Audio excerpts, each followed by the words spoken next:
Okay. Anyway, we will enter into the class now. See, my dear students, it is the eighth class you have entered. The first lesson is reading and analysis of maps. Please open. I have sent a PDF also. So after the completion of the class, you can go for that PDF. Now, just stuck in there. Huh? PDF on yes.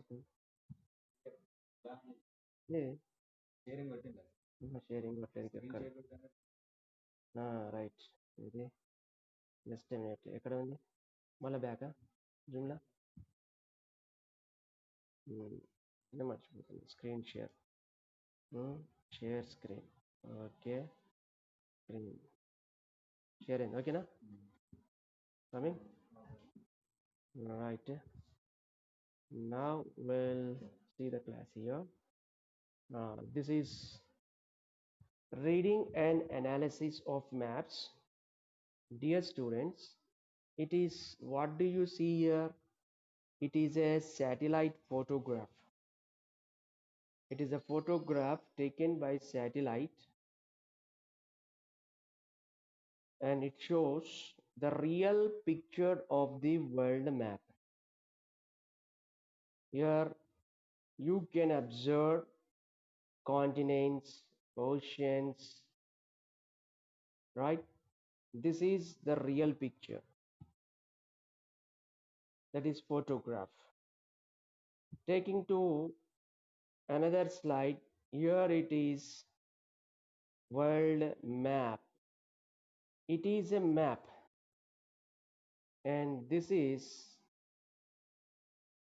a photograph. So a map is different from photograph. There is a lot of difference between photograph and map. We can find some similarities and differences between map and photograph. So actually, what is the difference between these two? This is a photograph shows the real picture. There are many things in this photograph which are not necessary for us. Then what is a map? A map shows the features required for us. Here you cannot see the real visual like a photograph. So map is very important. It gives a lot of information, very important for us for our purpose. What do you mean by purpose? The purpose in the sense, suppose you want to study how much rainfall is throughout the world. Then you need a map showing the rainfall distribution across the world.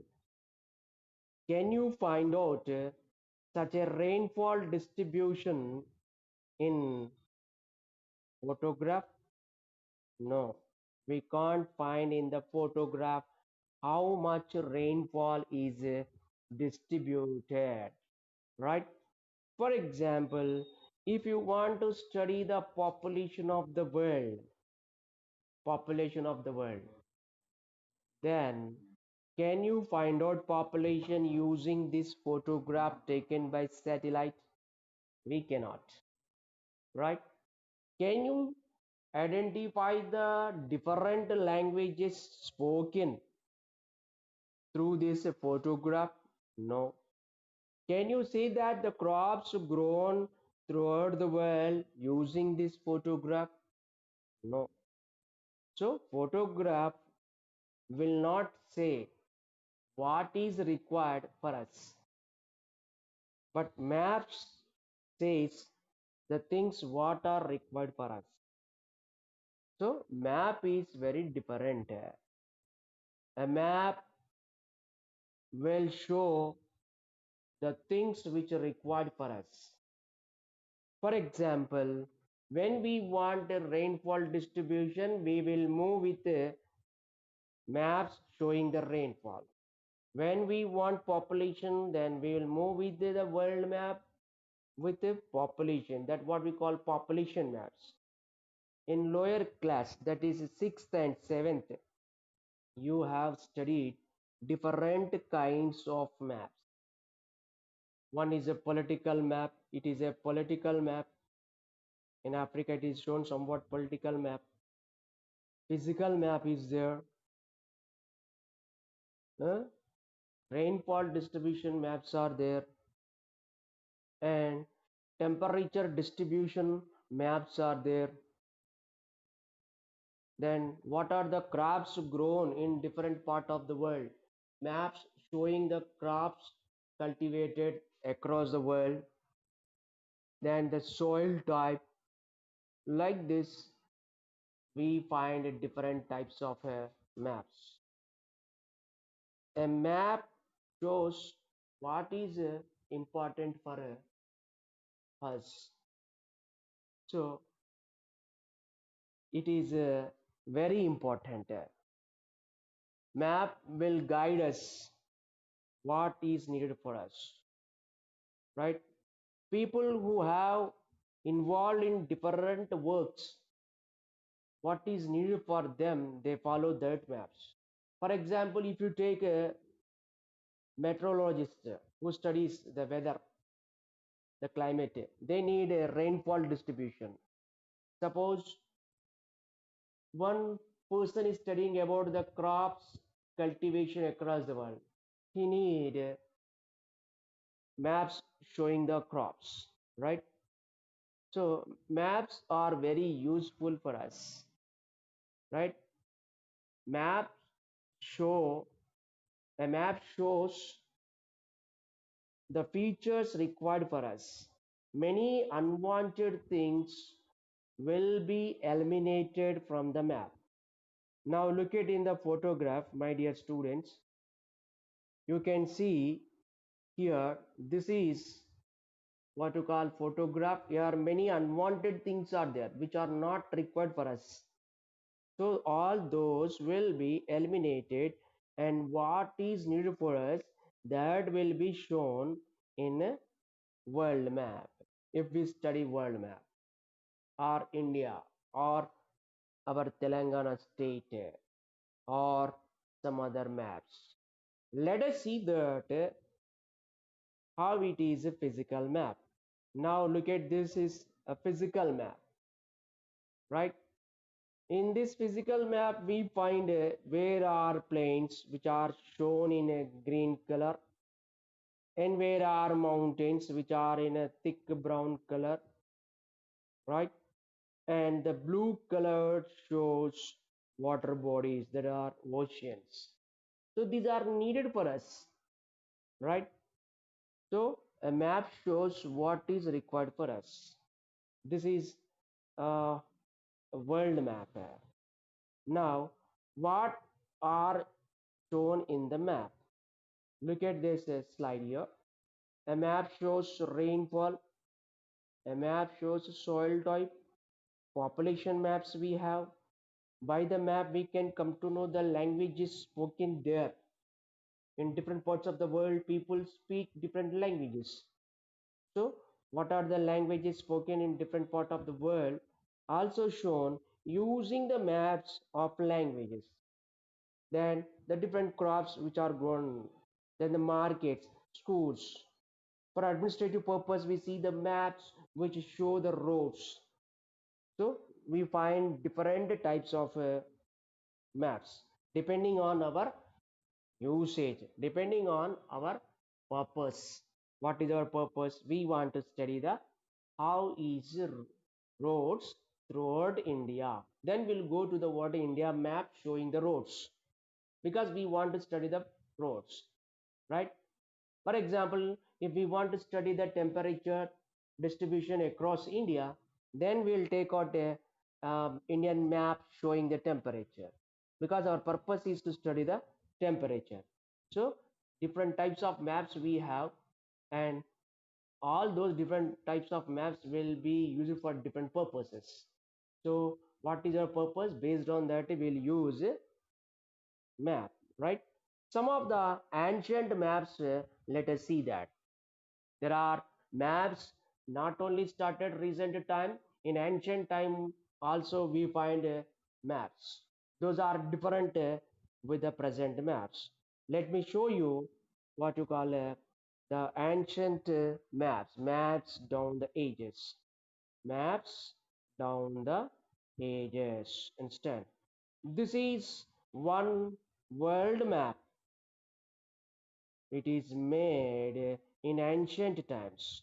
In the prehistoric times, people have used this map.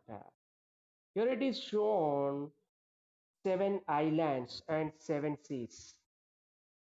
And our India belongs to Jambu Dvipa. Seven islands.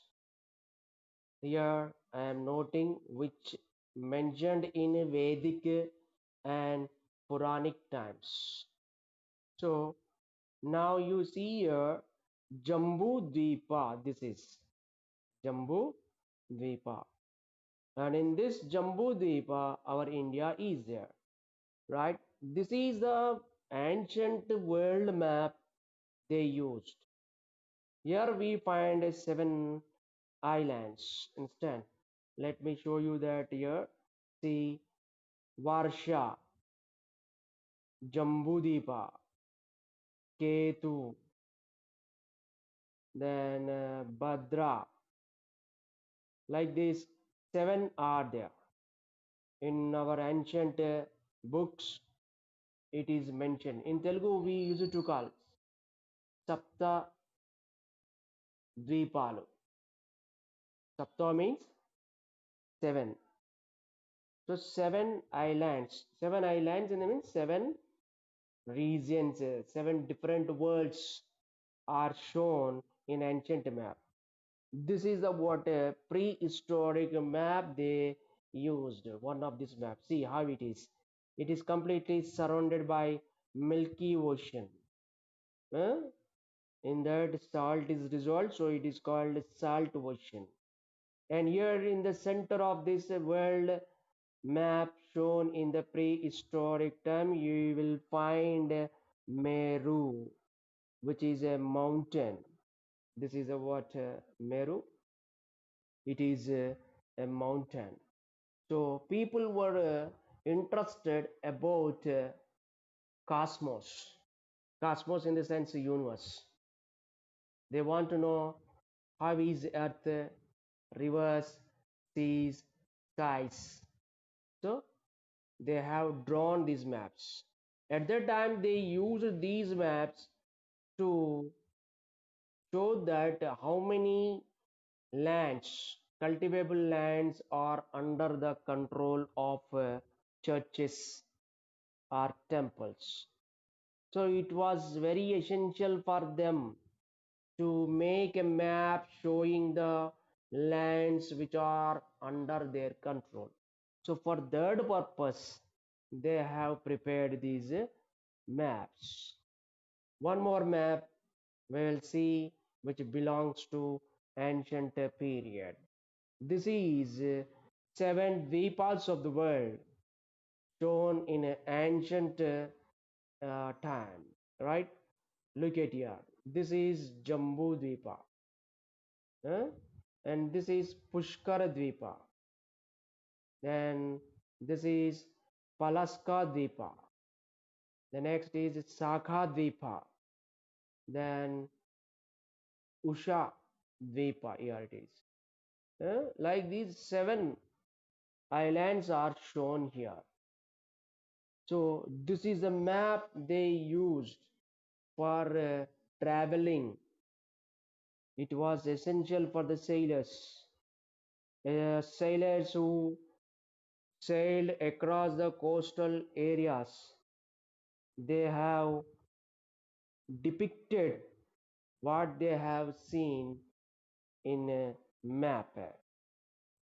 Later, we find another maps used in 5th century. 5th century. This is a map. I'll show you in the Mughal times what they used. Dear students, it is map.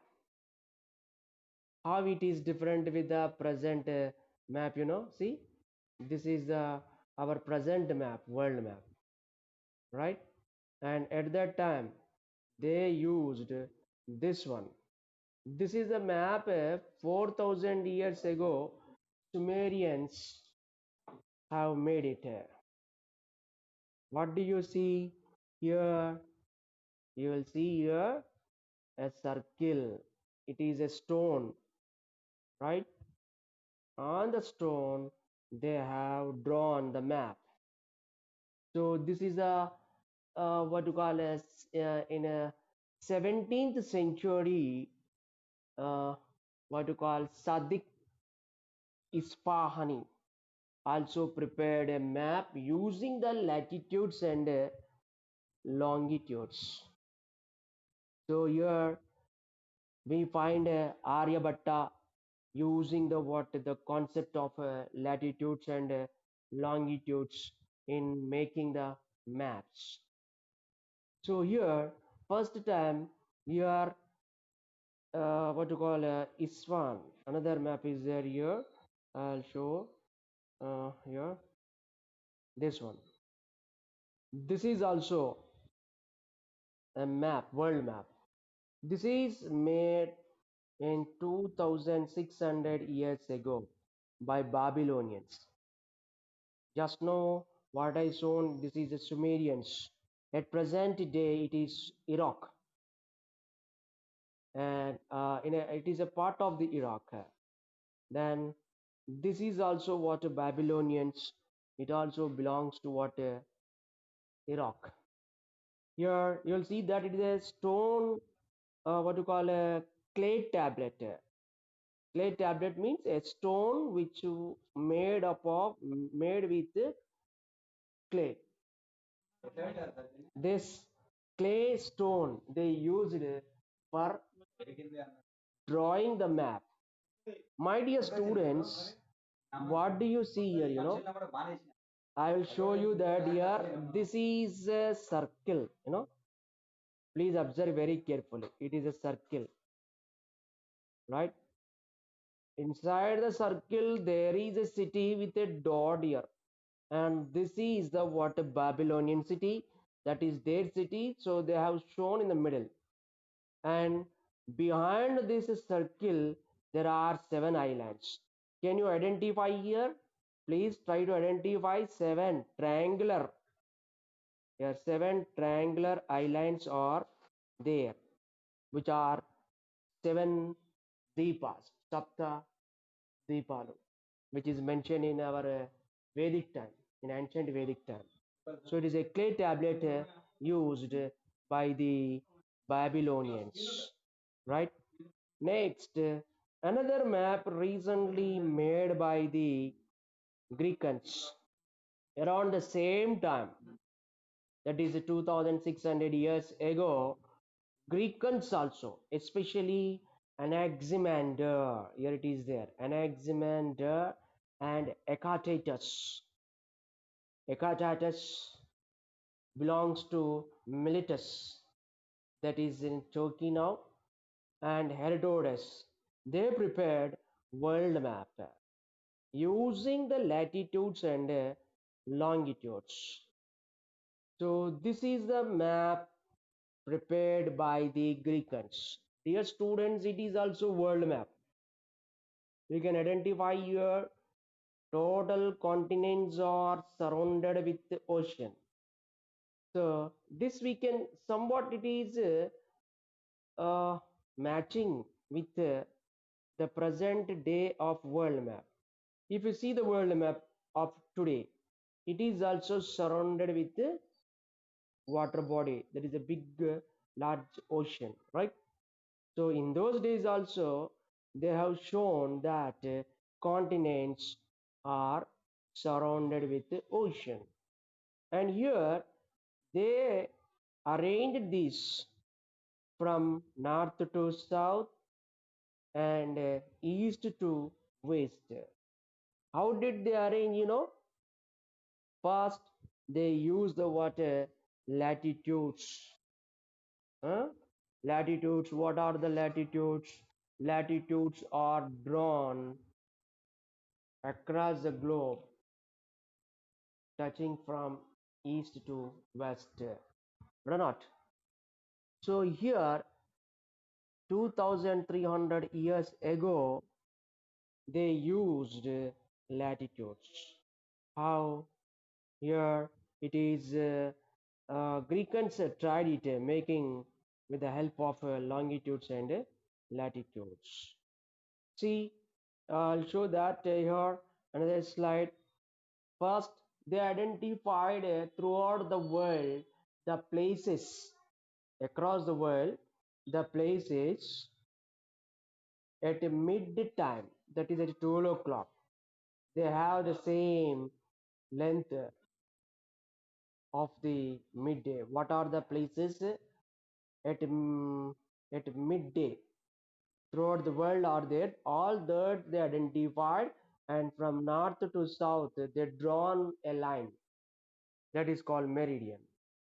So that meridian shows all the places at which the midday appeared. What is by midday? When sun stands over our head. It is 12 o'clock. So 12 o'clock, wherever the at a 12 o'clock, what I want to say here, at a 12 o'clock, the places which are getting the 12 o'clock same length, all that identified and arranged from north to south. That is meridians. And longitudes also they used. How how did they draw identity? How did they identify the places? First, they identified the places which have equal length of shadows. The place which have equal length of shadows, they identified throughout the world, and such places they arranged east to west. By using the longitudes and latitudes, they formed a grid. What is grid? When we draw longitudes and latitudes, they converge at a place. When they converge, their a triangular box is formed, right? That triangular box is called grid. So the places whatever they identified, which places? The places which have midday, the places which have equal length of shadows, all those places they arranged in grids. After drawing the grids from east to west, east to west, and north to south, in such a way they have prepared a map. This is done by the Greeks. So this is a world map made by the Anaximander, Hecatatus, and Herodotus. This is the map. Here you can see they they have shown. In 5 minutes we are going to end because next class is there. We have started somewhat late because some technical problems we have faced here. So next time we'll rectify it. So please follow it here. Okay, in 5 minutes we are going to close the class. Okay, now you see that. So what is the world they known here? The Greeks known Europe, Asia, and Africa. In the middle you will find here Mediterranean Sea, right? So in Mediterranean Sea there is Greece. So their country is very important for them. So they have shown center, and to the north of it they have shown Europe, and towards the south they have shown Africa, right? They call it Libya, and Towards east, they have shown what Asia. This is the what map Epictetus prepared. That is world map showing only three continents. They known only three continents, right? Later, Ptolemy, he was a Ptolemy, Claudius Ptolemy, and he prepared maps. He was an Arab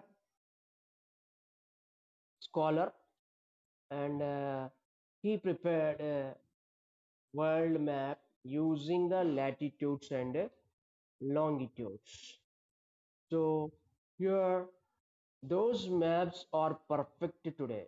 That maps prepared by the Ptolemy. So these maps become a guiding for preparing the world maps and other maps today what we are using. So he is very important person, Ptolemy, right? And we will see the remaining class in the next day. So please follow it. Regularly you will receive invitation link through WhatsApp either 1 hour or 20 minutes before to the class.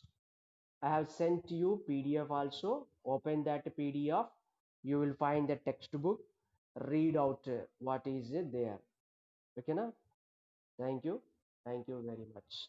We are going to conclude this one.